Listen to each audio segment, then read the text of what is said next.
SMG, we're daily with Father Jason. We are on day 152 of our journey this year, 2026.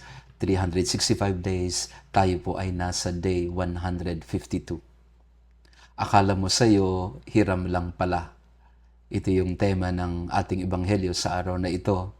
What if the greatest tragedy of your life is not your suffering, but your refusal to receive what was never yours to own?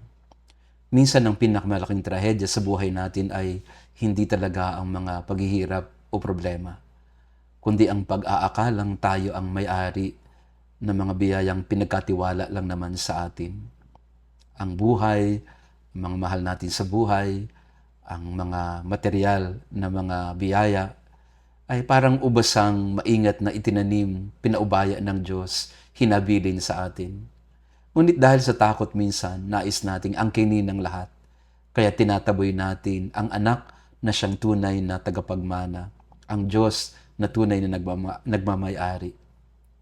Hindi tumitigil ang Diyos sa pag-ibig sa atin, sa pagpapadala ng mga paalala sa atin kung ano nga ba ang tunay na mahalaga. Isinusugo sa atin ng simbahan, ang salita ng Diyos, si Jesus ang kanyang minamahal na anak. Bagamat itinakwil at pinako sa krus, siya ang naging batong panulukan na nagligtas sa sangkatauhan. Ganon din ang hangad ni Jesus sa ating buhay. Huwag mo siyang itataboy. Gawin mo siyang sentro ng iyong puso. Ipapaubaya sa Kanya ang lahat, ipagkakatiwala, isusuko. Kasi hindi lang naman ikaw o hindi ikaw ang nagmamayari ng kung anumang meron ka. Tanggapin mo siya, hindi para alisin sa iyo ang mga biyaya, para tanggalin sa iyo ang kanyang pag-ibig o kanyang pinagkaloob.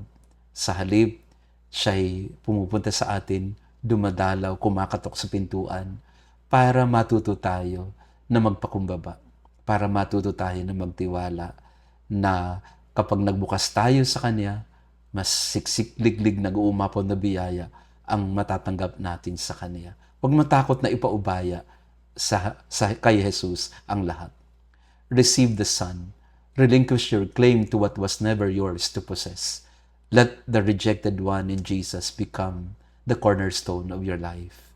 Let Him be your prized possession.